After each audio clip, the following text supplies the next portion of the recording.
Captain Jake Mitchell stood on the bridge of his ship, looking out at the stars. The Aurora's Edge was a good ship, built strong and made to last. It had been his home for 3 years now, as he and his crew mapped the outer parts of space. Today felt like any other day, until it wasn't. "Captain, I'm getting something strange," said Lisa Parker from her seat at the communications station. She was young, but good at her job. Her fingers moved quickly over the controls, trying to make sense of what she was hearing. Jake walked over. To her station. "What kind of strange?" Lisa frowned at her screen. "It's a distress signal, but not like any I've ever heard before. Listen to this." She pressed a button, and the bridge filled with an odd sound. It was not just noise or beeps like human distress calls. This sound seemed to carry feelings with it.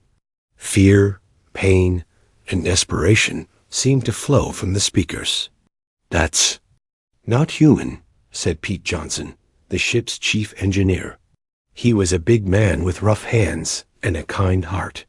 "I've never heard anything like it."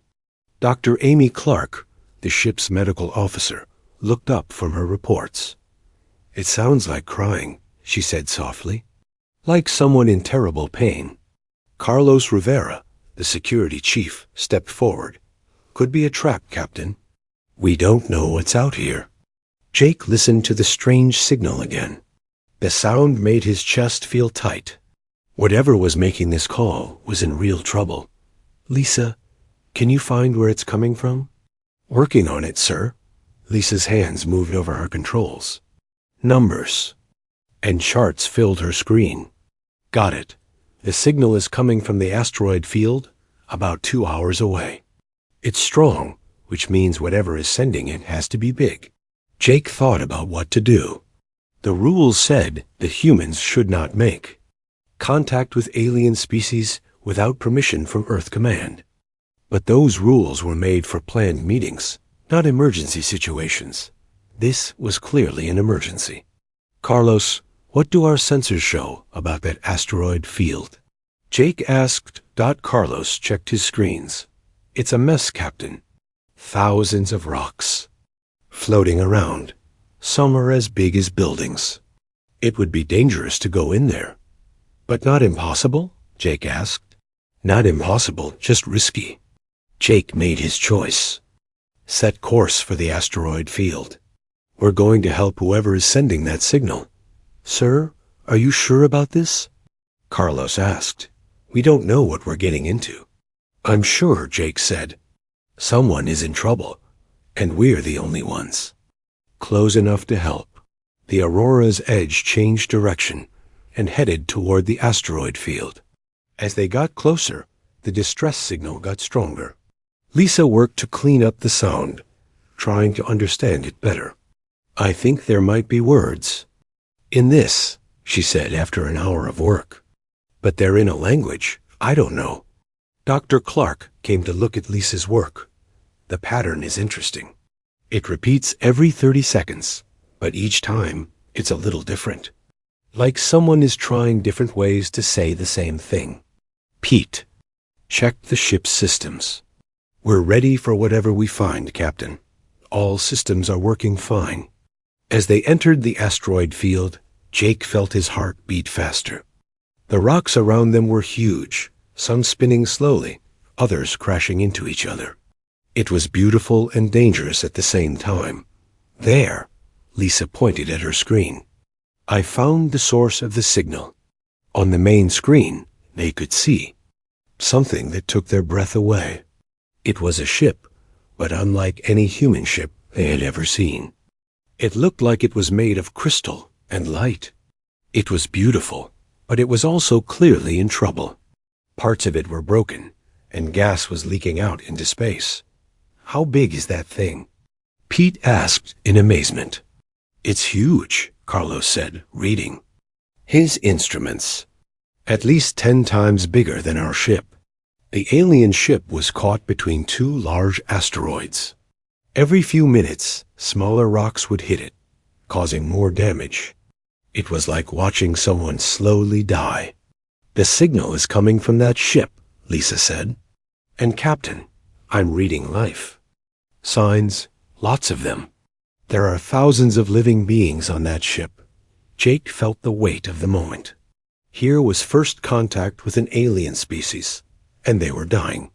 The decisions he made in the next few minutes would matter for the rest of his life. Open a channel, he ordered. All frequencies. Channel open, sir. Jake took a deep breath. Unknown vessel, this is Captain Jake Mitchell of the human ship Aurora's Edge. We have received your distress signal. Do you need help? They waited. The strange signal continued, but there was no answer they could understand. Jake tried again, speaking slowly and clearly. We want to help you. Please respond if you can understand us. Still nothing but the strange, sad sound of the alien distress call. Dr. Clark had an idea. Captain, what if we try to copy their signal? Show them we can hear them? Do it, Jake said. Lisa worked her controls, and soon the Aurora's Edge was sending the same strange signal back to the alien ship. Within seconds, the alien signal changed. It became faster, more excited. I think they know we're here now, Lisa said with a smile. Good, Jake said. Now we need to figure out how to help. Them. He looked at his crew. These were good people, brave people. They had signed up to explore space, not to risk their lives for strangers. But he knew they would follow him into danger if he asked. Pete, can we get close enough to that ship to help them? Pete studied the movement of the asteroids. It won't be easy, but I think we can do it. We'll have to be very careful. Carlos, prepare the security team. We might need to board that ship. Already on it, Captain. Amy, get the medical bay ready. We might have injured aliens to treat. I'll do my best, sir, but I don't know anything about alien medicine. We'll figure it out, Jake said. He looked out at the alien ship again. It was still leaking gas, still getting hit by rocks. Time was running out. Take us in, Pete. Nice. And slow. As the Aurora's Edge moved closer to the alien ship, Jake wondered what they would find. Were these beings friendly? Would they even want human help? There was only one way to find out. The Aurora's Edge moved slowly through the asteroid field. Pete Johnson's hands were steady on the controls, but sweat ran down his face. One wrong move and they would crash into the floating rocks around them. Easy does it, Jake said quietly. He could see the alien ship getting bigger on the screen. Up close, it was even more amazing. The crystal walls seemed to glow with their own light, and strange patterns moved across the surface like living art. Captain, I'm getting more readings from their ship, Carlos said. Their hull is breaking apart. They don't have much time. Lisa was still working on the communication problem. I think I'm starting to understand their signal a little. They keep repeating the same sounds, but in different ways. Like they're trying to find words we can understand. Suddenly, the alien ship's signal changed completely. Instead of the sad, crying sound, they heard something that sounded almost like music, but there was still fear in it. What changed? Jake asked. I think they see us getting closer, Lisa said. The signal is different now. Still scared, but maybe a little hopeful. 2. As they got nearer to the alien ship, they could see how badly damaged it was. Large holes showed the inside, and pieces of crystal were floating away into space. But the worst part was what they saw through the holes. My God, Dr. Clark whispered. There are so many of them. Through the broken walls, they could see the aliens themselves. They looked nothing like humans.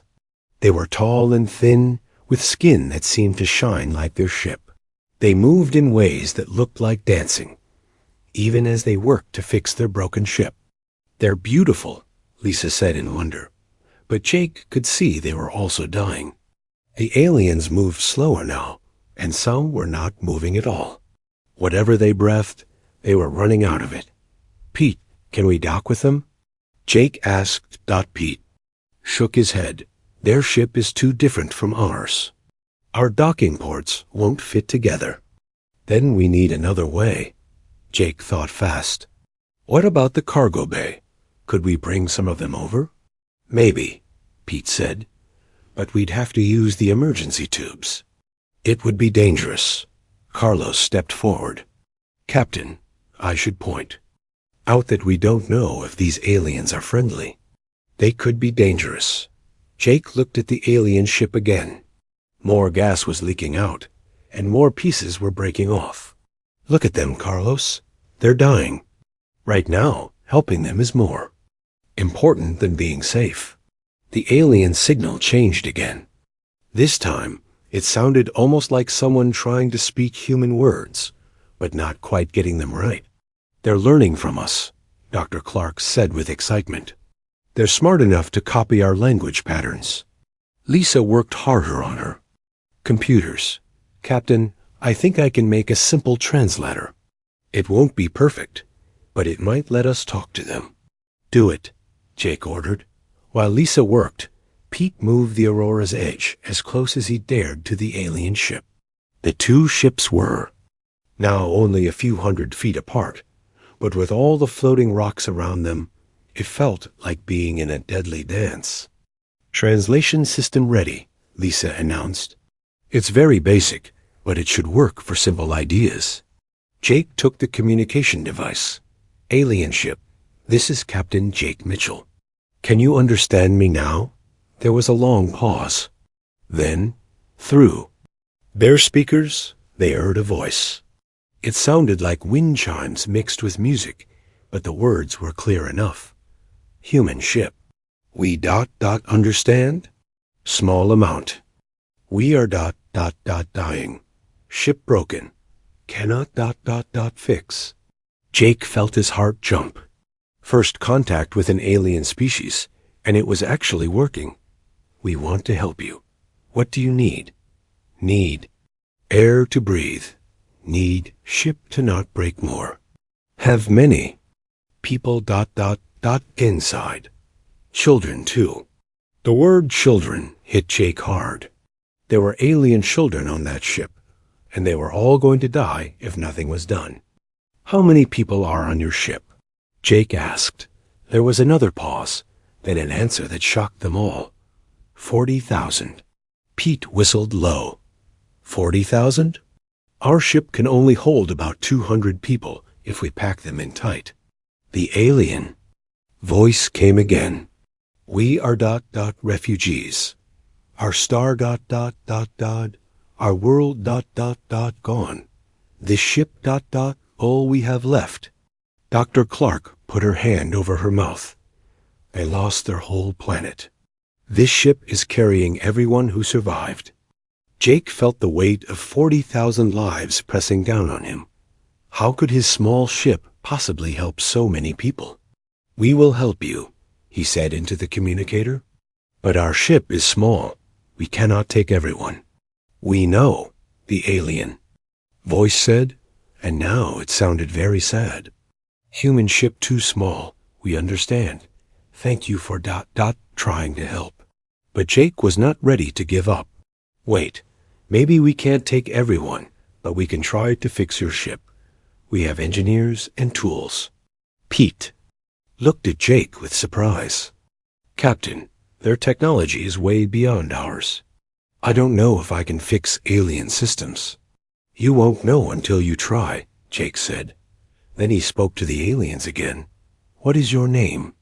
What do we call you? We are Cepharians. I am Veltar. Moon Whisper. I am leader of this ship.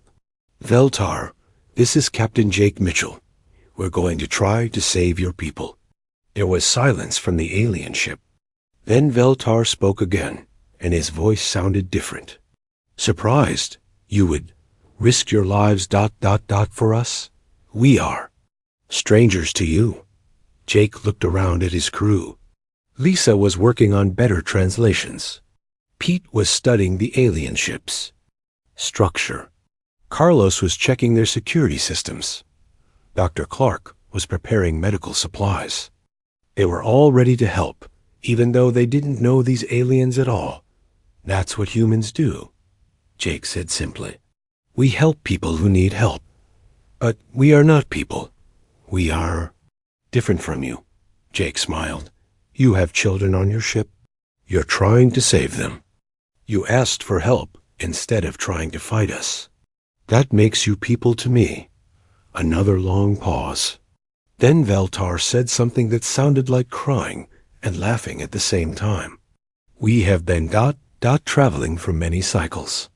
Many ships passed. U.S. No one stopped. No one helped. They said we were not their problem. Well, you're our problem now, Jake said.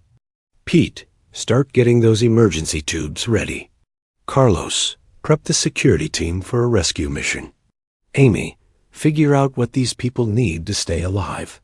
Lisa, keep working on that translator. Yes, sir, they all said together. As his crew rushed to prepare, Jake watched the alien ship. It was still breaking apart, still leaking the gas the Zephyrians needed to breathe. But now there was something else. Lights were flashing in patterns on the alien ship's hull. Lisa, what are those lights? Lisa checked her instruments. I think they're trying to say thank you, Captain, in their own language. Jake felt a warmth in his chest. Whatever happened next, they had already done something important. They had given hope to people who had lost everything. Tell them we're coming, Jake said. Tell them to hold on just a little longer. The next few hours were the hardest of Jake's life. The Aurora's edge moved as close as possible to the Zephyrian ship, and Pete extended the emergency connection tubes. These were meant for human ships in trouble, not alien vessels, but they were what they had. Connection secure, Pete announced. But Captain, I don't know how long it will hold. Their ship is made of materials I've never seen before. Jake nodded. It just needs to hold long enough. Carlos, take your team and start bringing over the wounded first. Carlos put on his spacesuit and gathered his security team. They were all nervous but ready. What do we do if the aliens don't want to come with us? One of them asked. You treat them gently and with respect, Jake said. Remember, they're scared and far from home. The first group of humans entered the Zephyrian ship, and what they found amazed them. The inside of the ship was like a crystal cave filled with light. The walls seemed to grow instead of being built, and water flowed in streams through the air without falling down, but the beauty could not hide the damage. The ship was dying. Cracks ran through the crystal walls, and the light was getting dimmer. Worse, the air was getting thin. Carlos found the first group of Zephyrians in what looked like a medical area. They were even more beautiful up close, with skin that changed colors like rainbows. But many of them were clearly hurt or sick. Can you understand me? Carlos asked through his radio, which Lisa had connected to the translation system. A Zephyrian, who seemed to be a doctor, looked up at him. She was tall and graceful, with large eyes that showed great intelligence. You are human? She asked in the musical voice they had heard before. Yes, we're here to help. We need to move your wounded to our ship. The Zephyrian doctor looked confused. But your ship is so small, and we are different from you. Our bodies need different things. Our doctor is very good, Carlos said. She will figure out how to help you. It took time, but slowly the Zephyrians began to trust the humans. Carlos and his team carefully moved the most badly hurt aliens through the connection tubes to the Aurora's edge. Dr. Clark was waiting for them. The first Zephyrian patient almost took her breath away. The alien was barely conscious, his rainbow skin now a dull gray. I don't know anything about your bodies, she told him honestly, but I'll do everything I can to help you. To her surprise, the Zephyrian smiled. Your kindness. Is enough? He whispered. Dr. Clark got to work. She couldn't understand Zephyrian biology, but she could see that they were having trouble breathing. She set up oxygen masks and found that pure oxygen actually helped them. It wasn't what they normally breathed, but it kept them alive.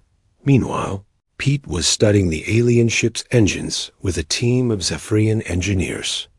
The aliens were amazed that he wanted to help fix their ship instead of just taking people away. Your ship is incredible, Pete told them through the translator, but it's too complicated. When something breaks, it's hard to fix. The lead Zephyrian engineer, whose name sounded like singing wind, was puzzled. But complicated is better, more efficient, more beautiful. Pete shook his head. Sometimes simple is better. Look. He showed them how human ships were built with backup systems for everything. If one thing breaks, another thing takes over. Your ship is like a beautiful flower, but flowers are fragile. And your ship is like, Pete grinned, like a rock. Not pretty, but hard to break. The Zephyrian engineer began to understand. So ... we make our beautiful ship more like rock? Exactly. Working together, Pete and the Zephyrian engineers began to modify the alien ship. They couldn't fix everything, but they could make it stronger. Pete showed them how to use steel cables to hold broken crystal pieces together. It looked terrible, but it worked. The hardest part was the life support system. The Zephyrians needed a special mixture of gases to breathe, and their system was failing. Pete looked at the problem for hours before he had an idea. We can't fix your system, he told them. But we can build a new one using parts from both our ships. It was crazy. It shouldn't work. Pete was taking human air recyclers and connecting them to alien crystal filters. The Zephyrian engineers said it was impossible. Pete just smiled. I've been told that before. While Pete worked on the engines, Lisa was having her own breakthrough with communication. She discovered that Zephyrians didn't just use sound to talk. They also used light patterns and even electrical fields. No wonder we couldn't understand them at first, she told Jake. It's like they're singing with their whole bodies. With better communication came better understanding. Veltar Moonwhisper told them the full story of what happened to his people. Their star had grown unstable and exploded, destroying their home world. This ship carried the last survivors of their entire species. We have been traveling for 2 years, Veltar explained, looking for a new home. But every species we meet says we are too different. They will not help us. Jake felt angry at this. That's wrong. Everyone deserves help when they need it. You are ... unusual humans, Veltar said. Other species told. You humans were ... primitive, violent, not to be trusted. Maybe we are primitive, Jake said. But that doesn't mean we can't help. As the hours passed, more and more Zephyrians were moved to the Aurora's edge. The human ship was now packed beyond its limits, but everyone made room. Human crew members gave up their own beds and shared their food. Dr. Clark worked without stopping. For 3 days straight, she learned that Zephyrians healed faster than humans, but they needed specific minerals in their food. She ground up vitamin pills and mixed them with water to make a drink that helped the sick aliens feel better. You are ... saving our people, Veltar told Jake. We will never forget this. But Jake knew they weren't done yet. They had saved maybe 1,000 Zephyrians, but there were still 39,000 more on the dying ship. On the 3rd day, Pete made his announcement. I think I've got it, he said, looking exhausted but happy. The new life support system is ready to test. Everyone held their breath as Pete turned on the hybrid system he had built. Human machines hummed alongside alien crystals. It shouldn't work, but slowly, fresh air began to flow through the Zephyrian ship. It's working. The Zephyrian engineers sang in their musical language. The human engineer has done the impossible. But their celebration was cut short by Carlos's urgent voice over the radio. Captain, we have a problem. Long-range sensors are showing something big headed our way. Jake rushed to the bridge. What kind of big? Ships, sir. Lots of them. And they're not human. On the main screen, they could see a fleet of dark ships approaching the asteroid field. They were sleek and dangerous looking, nothing like the beautiful Zephyrian vessel. Who are they? Jake asked. Veltar's voice came through the communicator, and for the first time, he sounded truly afraid. Those are ... Draken ships. They are ... hunters. They must have followed our trail. Hunters? What do they hunt? Us, Veltar said simply. They hunt us. Jake felt his stomach drop. Just when they had found a way to save the Zephyrians, danger was coming. And this time, it might be more than the Aurora's edge could handle. How long until they get here? Jake asked Carlos. About 6 hours, sir. Jake looked around at his crew. They were all tired from 3 days of non-stop rescue work. But he could see in their eyes that they weren't ready to give up. Then we have 6 hours to figure out how. To protect 40,000 innocent people, Jake said. Let's get to work. The bridge of the Aurora's edge was tense as Jake and his crew watched the approaching Draken fleet. The alien ships looked like metal sharks swimming through space, dark and threatening. Veltar, tell me about these Drakens, Jake said into the communicator. Veltar's voice was heavy with fear. They are warriors. They believe only the strong should survive. They hunt weak species and take their ships, their people. They have been following us since we left our dead world. Why? What do they want with your people? Zephyrians are valuable to them. We can grow crystals that power their weapons. They would make us slaves. Jake felt anger rise in his chest. Not while we're here. Carlos checked his weapon systems. Captain, we have defensive shields and some laser cannons, but we're not a warship. Against a whole fleet. I know, Jake said, but we can't just run away and leave the Zephyrians. Dr. Clark came onto the bridge, looking exhausted but determined. Captain, I've been talking to the Zephyrian refugees. They've told me things about the Drakens that might help us. What kind of things? The Drakens are proud. They think they're the greatest warriors in the galaxy. But they also follow rules about combat. If we can challenge them to single combat, ship against ship, they might accept. Pete looked up from his engineering station. One ship against their whole fleet? That's suicide. Maybe, Dr. Clark said. But the Zephyrians say that if we win, the Drakens have to leave us alone. It's part of their warrior code. Jake thought about it. It was a crazy plan, but it might be their only chance. And if we lose? Then they take the Zephyrians and probably destroy us too. The Draken fleet was getting closer.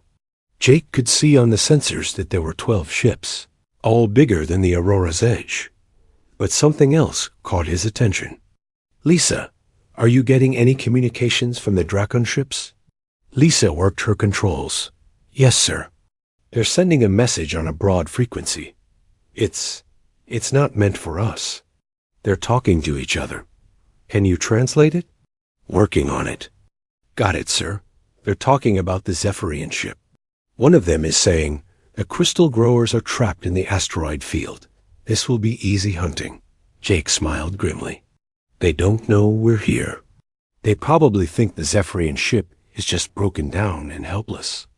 That might give us an advantage, Carlos said. Veltar's voice came through the speakers. Human Captain Jake, you should leave now. Take the Zephyrians you have saved and go. Do not risk your lives for all of us. Not happening, Jake said firmly. We don't leave people behind. But you cannot fight 12 Draken ships. It is impossible. Jake looked at his crew. Pete was already working on something at his station, his face set with determination. Carlos was checking and rechecking their weapons. Lisa was fine-tuning their communications. Dr. Clark was preparing emergency medical supplies. Veltar, you said the Drakens follow warrior rules. What if we challenge them? There was a long pause. You would do that? Risk your ship and your lives in single combat?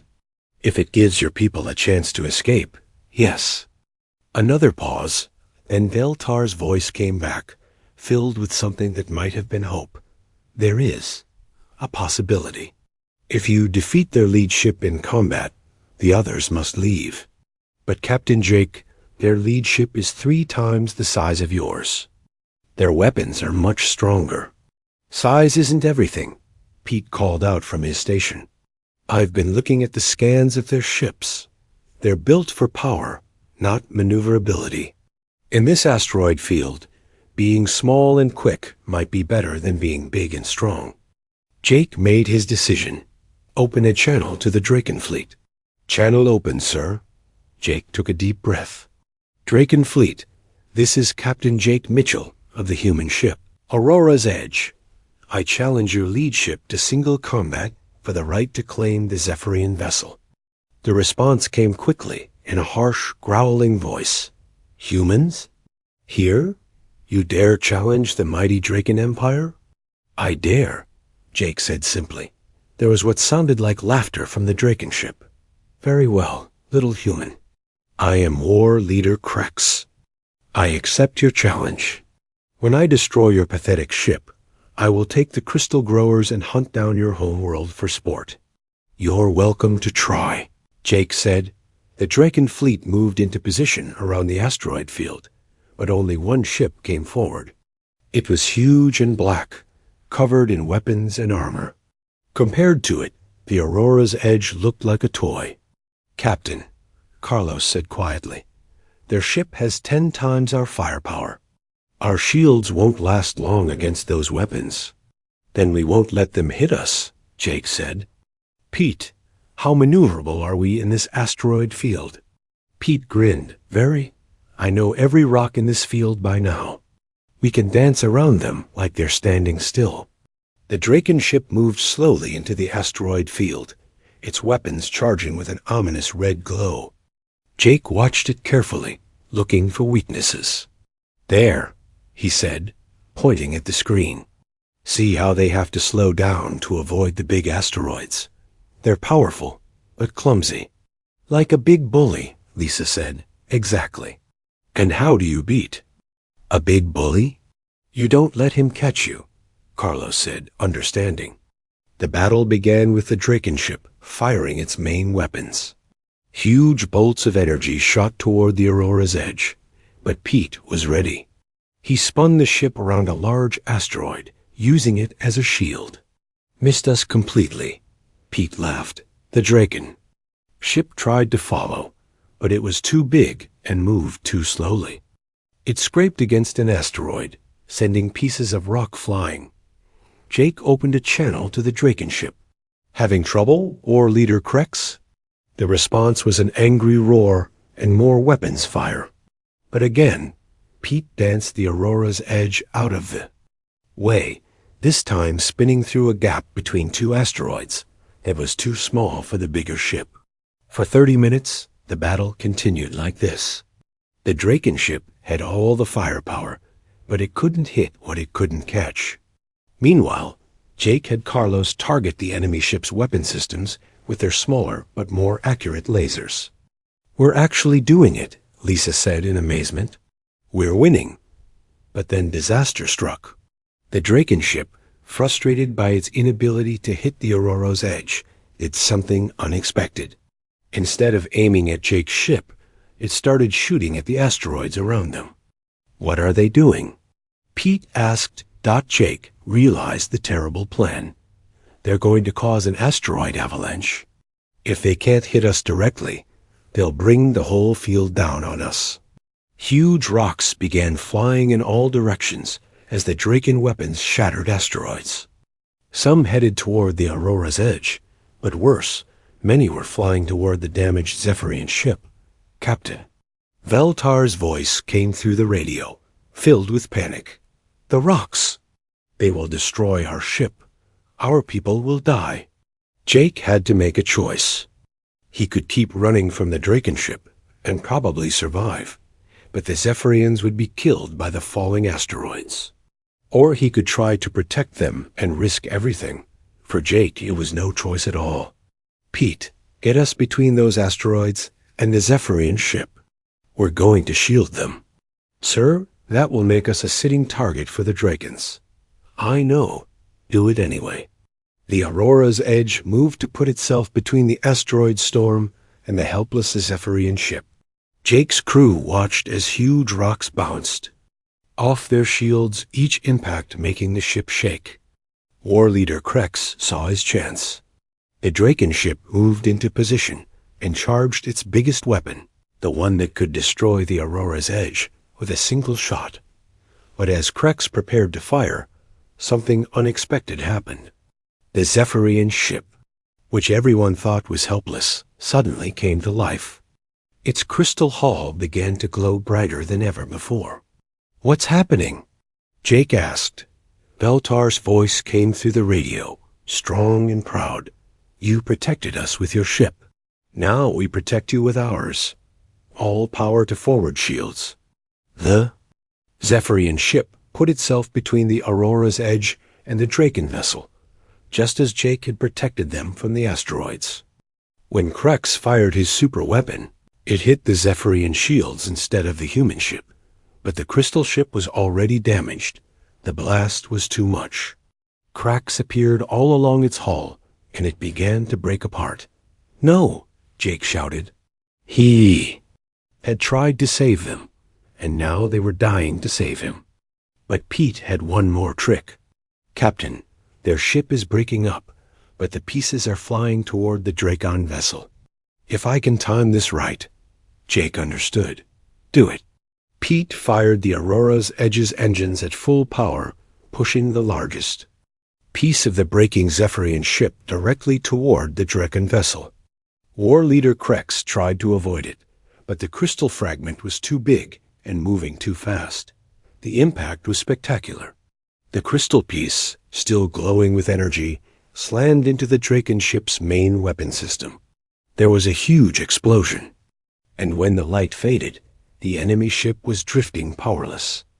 Draken ship, this is Captain Mitchell. Do you surrender? There was a long silence. Then War Leader Krex's voice came through, no longer arrogant, but filled with something like respect. I surrender, human. You have fought with honor. The crystal growers are yours to protect. Jake felt relief wash over him, but it was mixed with sadness. The Zephyrian ship was gone, destroyed in the battle. But then Veltar's voice came through the radio, weak but alive. Human Captain Jake, my ship is gone, but my people live. 40,000 Zephyrians live because you would not abandon us. Where are you now? Jake asked. In the escape pods. Scattered through the asteroid field. Alive, thanks to you. Jake looked. 6 months later, Jake stood in the Great Hall of the Galactic Council. It was the most impressive building he had ever seen, with walls that seemed to stretch up forever, and light that came from everywhere and nowhere at once. Representatives from hundreds of different alien species filled the enormous room. Jake felt small in his human uniform, but he was not alone. His crew stood with him. Pete, Lisa, Carlos, and Dr. Clark. They had been through so much together, and now they were making history. At the center of the hall stood Veltar Moonwhisper. The Zephyrian leader looked different now. His crystal-like skin glowed with health, and his rainbow colors were bright and strong. The Zephyrians had found a new home on a peaceful planet, and they were rebuilding their lives. Friends of the galaxy, Veltar began, his musical voice carrying clearly through the great hall. I stand before you today to tell a story. A story of 5 humans who changed everything. The hall fell silent. Representatives from species across the galaxy leaned forward to listen. Some looked curious, others skeptical. Humans were still considered young and primitive by most galactic standards. 6 months ago, Veltar continued, my people were dying. Our world was gone, destroyed by our dying star. We carried the last survivors of our species in one ship, looking for help, looking for hope. But wherever we went, we were turned away. We were told we were not important enough, not advanced enough, not worth saving. Murmurs rippled through the crowd. Many species there had probably passed by refugee ships without stopping. Then we met the humans, Veltar said, and his voice grew stronger. They heard our distress call, and they came. Not because they had to, not because we could pay them, not because their government told them to. They came because someone needed help, and that was enough. Jake felt his face getting red as all the alien representatives turned to look at him and his crew. He had never liked being the center of attention. Their ship was small, Veltar went on. Their technology was simple. Compared to ours, their weapons were basic. By every measure we used to judge advancement, they should have been helpless. But they had something else. Something we had forgotten was important. The Zephyrian leader paused, letting his words sink in. They had the courage to help strangers. They had the wisdom to see that all life is valuable. They had the strength to risk everything for people they had never met. Veltar began to tell the full story then. He told how Captain Jake Mitchell had ignored safety rules to answer their distress call. He told how Dr. Amy Clark had worked for days without sleep to save alien lives with medicine she didn't understand. He told how Pete Johnson had performed impossible engineering, mixing human and Zephyrian technology in ways that shouldn't work, but did. But the greatest moment, Veltar said, his voice rising with emotion, came when Captain Mitchell made the ultimate choice. When enemy ships came to destroy us, he could have run away. His duty was to protect his own people, his own ship. Instead, he put his ship between us and death. He was willing to die for people who were not even his own species. The hall was completely silent now. Even the most proud and advanced species seemed moved by the story. And when our ship was destroyed in the battle, did the humans abandon us? No. They spent weeks collecting every escape pod, every survivor. They shared their food, their water, their air. They gave up their own comfort to keep us alive. Ambassador Zyla of the Altarian Federation stood up. The Altarians were one of the oldest and most advanced species in the galaxy, and they rarely showed emotion. But now her usually cold voice was warm.